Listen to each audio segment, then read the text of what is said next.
September 1944, Eastern France. The momentum of the Allied breakout from Normandy is colliding with the jagged, desperate reality of the German frontier. Elements of the U.S. Third Army have surrounded a terrifying obstacle. It isn't a makeshift trench line. It isn't a hastily assembled roadblock.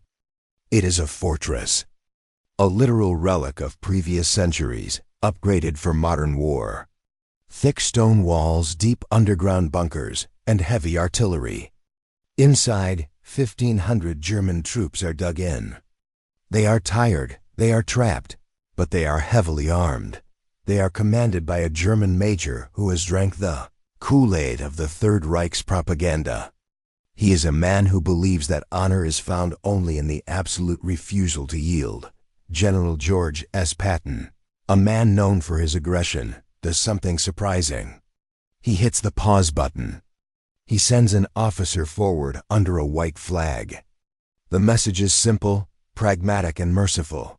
Surrender now. Avoid unnecessary bloodshed. Your men will be treated as prisoners of war under the Geneva Convention rules. It was a golden ticket. A chance for 1,500 men to survive the war. The German major's response was not just a refusal. It was a piece of theater. It was defiant, dramatic, and delivered with the absolute conviction of a fanatic. He told the American messenger, "Tell General Patton that if he wants this fortress, he'll have to kill me to get it." It was meant to sound heroic. It was the kind of line you say in a movie to rally the troops and intimidate the enemy. It was a dare. Patton's response was 4 words long. He didn't shout. He didn't negotiate. He simply looked at his staff and said, "I can arrange that." What happened next wasn't a siege. It wasn't a battle. It was a systematic industrial execution that lasted less than 12 hours. It was a masterclass in what happens when you dare a man like Patton to do exactly what he was planning to do anyway. If you want to see the brutal arithmetic of war and the price of ego, you're in the right place.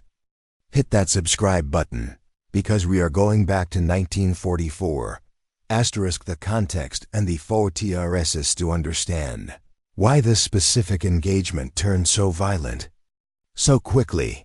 We have to understand the situation in September 1944. The American Third Army was racing across France. They were moving so fast that they were literally running off the edge of their maps. But speed requires fuel. Speed requires ammunition. And speed requires clear roads. This German fortress sat directly on a critical road junction. As long as the Germans held those stone walls, American supply convoys, the lifeline of the invasion, had to take long winding detours on muddy back roads. It was choking the offensive. The fortress itself was a nightmare for an attacker. These weren't just farmhouses. This was likely one of the many fortifications built by the French in previous centuries, perhaps a Vauban-style star fort that had dotted the landscape to protect against invaders. We're talking about stone walls, several feet thick, that had settled over hundreds of years. It had high ground, giving the German machine gunners a bird's-eye view of every approach. It had interlocking fields of fire, meaning if you tried to attack one wall, you were being shot in the back from another. It had deep underground chambers where the garrison could sleep, eat, and store ammunition, completely safe from standard mortar fire. It even had its own well, meaning you couldn't just wait for them to run out of water. Inside, the German major commanded a Kampftrupp, a battle group.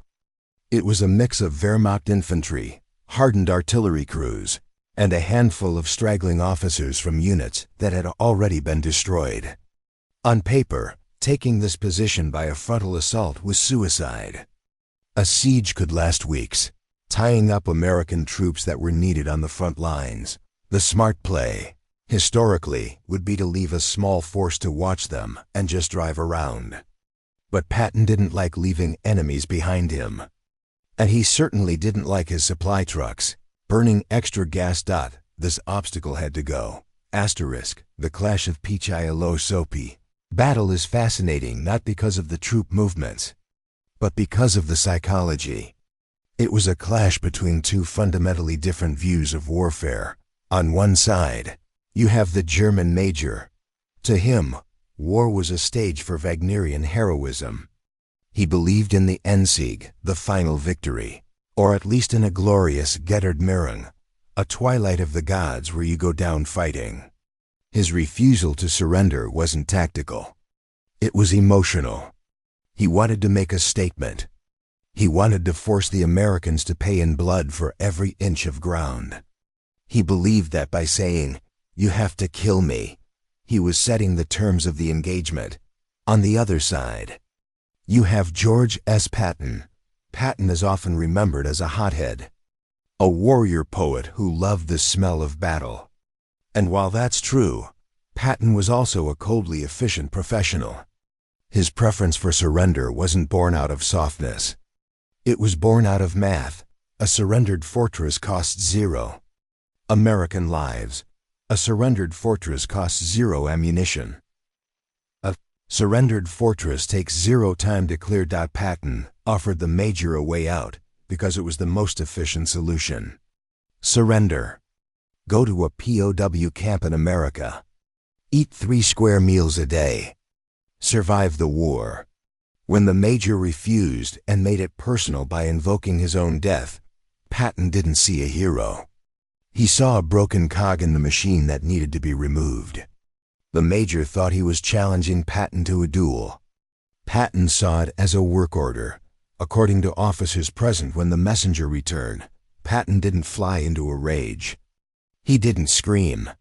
He was chillingly matter-of-fact. The major says we have to kill him. Let's not disappoint him. Asterisk the 4-step plan. Patton turned to his staff and initiated a plan that was designed to be absolute. He didn't want a fight. He wanted a demolition. He ordered a 4-step operation that transformed the battlefield from a contest of wills into a mechanical process of extermination. Step 1. The SEAL. First, he ordered a complete encirclement. Not a screening force, a wall of steel. No one gets in, no one gets out. They cut the external lines. Even though the fortress had water, it needed food, medical supplies, and hope. Patton ensured they would get none of those. Step 2. The heavy iron. He ordered every heavy artillery piece within range to register on the fortress. In artillery terms, registering means firing sighting shots to ensure your math is perfect. He didn't want a random bombardment that just scarred the stone. He brought up the 155mm long toms and the 8-inch howitzers. These were guns designed to crack bunkers. He ordered them to target specific structural weaknesses: the gates, the ventilation shafts, the corners where the walls joined. Step 3. Precision air power. Patton called in the 19 Tactical Air Command. He didn't want high-altitude bombers dropping carpet bombs that might miss and hit his own troops. He requested fighter bombers, P-47 Thunderbolts.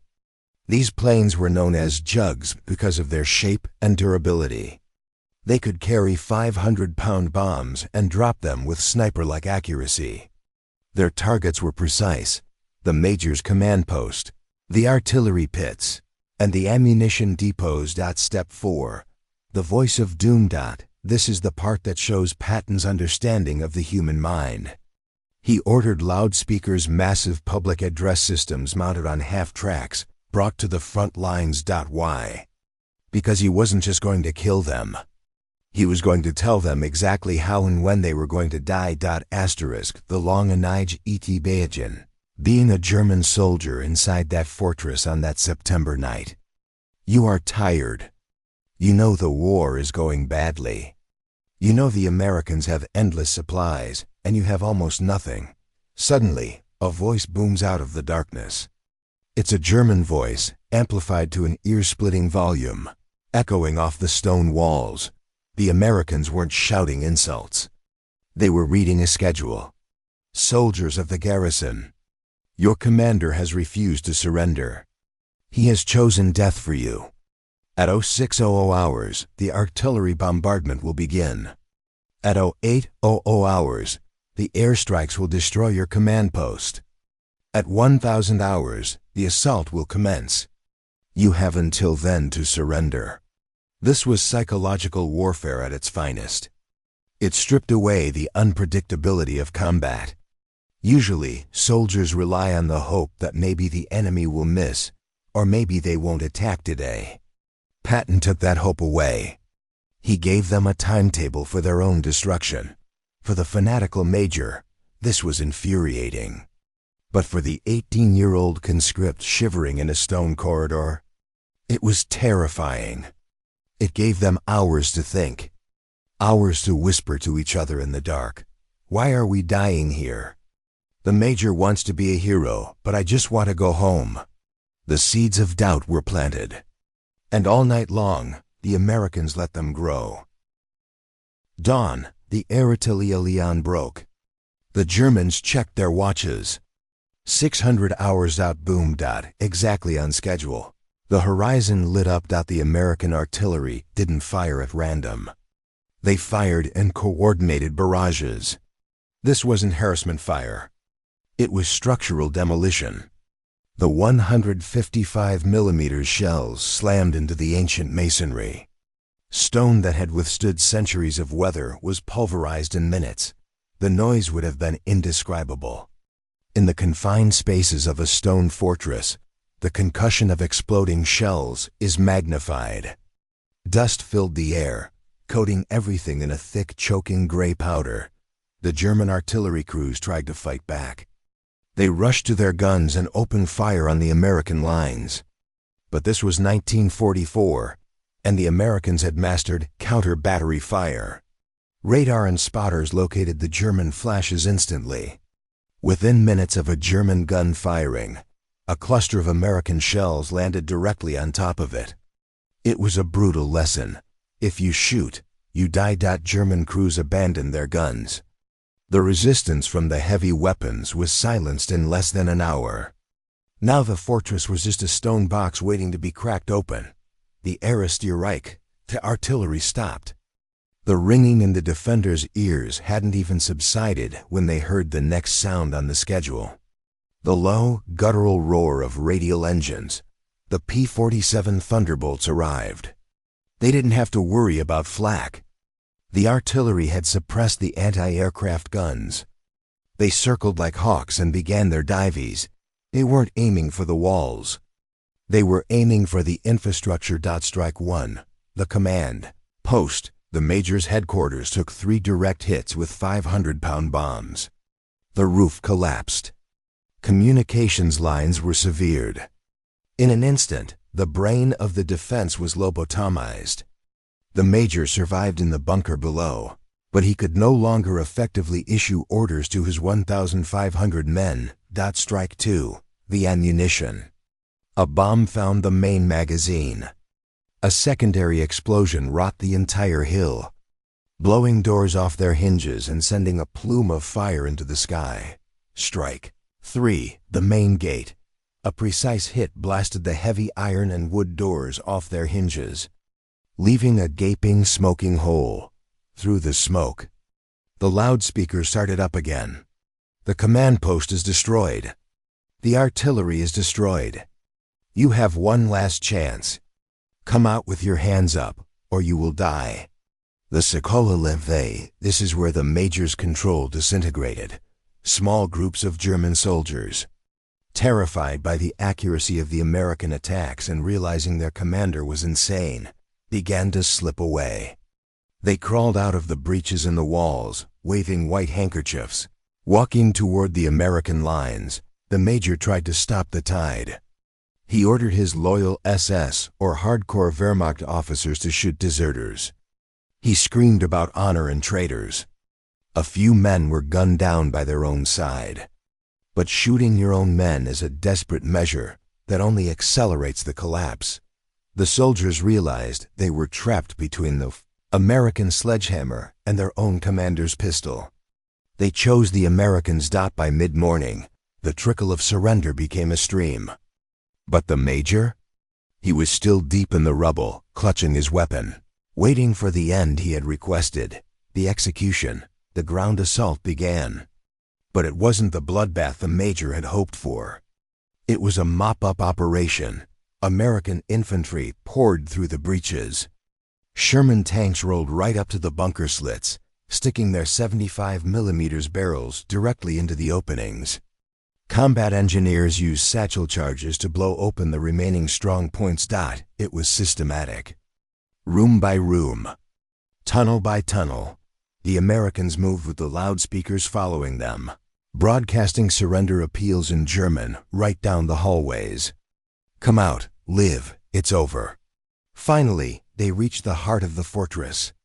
The remains of the command bunker. The German major was there. He had barricaded himself in with a handful of die-hard loyalists. The Americans blew the door down that moment. The major had a final choice. He could have recognized that he had fought to the end. He could have laid down his weapon, having satisfied his honor, but he didn't. When the American troops entered, the major raised his pistol. He aimed at the lead Americans. He didn't get to make a speech. He didn't get a cinematic duel. An American sergeant, reacting on instinct and training, fired a burst. The major dropped to the floor, dead. It wasn't dramatic. It was professional. It was quick. The major had told Patton, "You'll have to kill me." Patton's troops obliged. The moment the major hit the floor, the handful of soldiers with him dropped their weapons. They had followed orders until the very last second. But once the source of those orders was dead, they had no interest in joining him. The battle was over.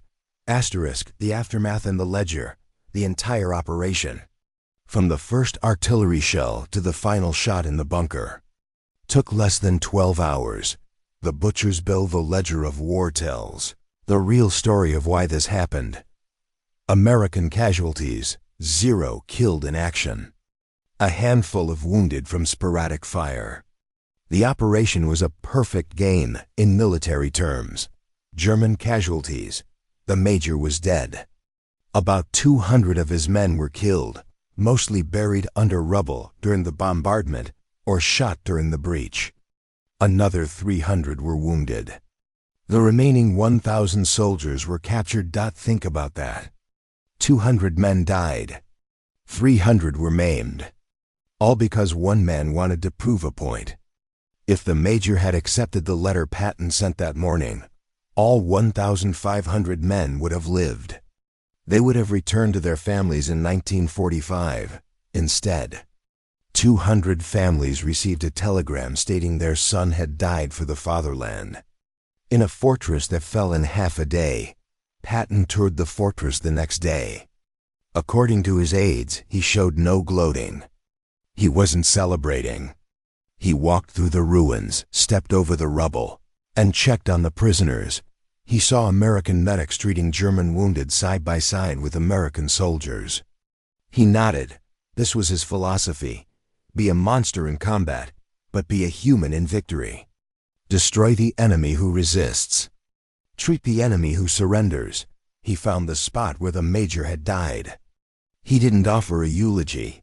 He simply acknowledged that the transaction was complete. The major set the price of the fortress at his own life. Patton paid the bill. The legacy of the fortress. The story of the fortress didn't stay in those stone walls. It spread. Prisoners talk. Word travels across the front lines. The Wehrmacht began to hear rumors about what happened when you challenged the Third Army. The story was simple. Patton doesn't bluff. If an American officer under Patton offered you surrender, it wasn't a suggestion.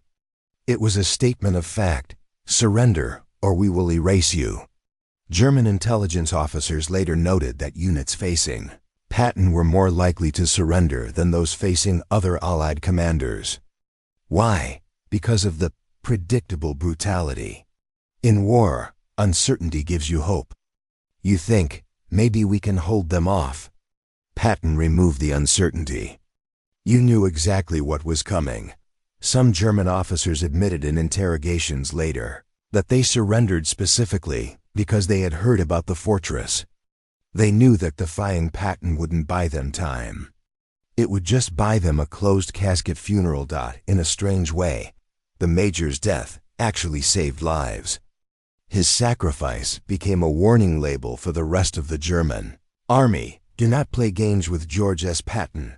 Conclusion: the LSSON looking back at the Battle of the Fortress in September 1944.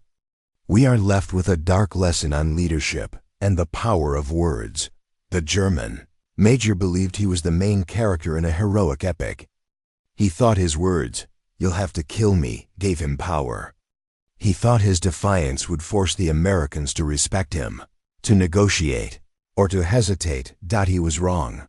He failed to realize that he was facing a pragmatist who possessed overwhelming firepower. Patton didn't interpret the challenge as a brave stance. He interpreted it as a literal request. There's a lesson here that applies beyond the battlefield. When you make dramatic ultimatums, when you draw lines in the sand, you better be prepared for the person across from you to take you seriously. The Major got exactly what he asked for.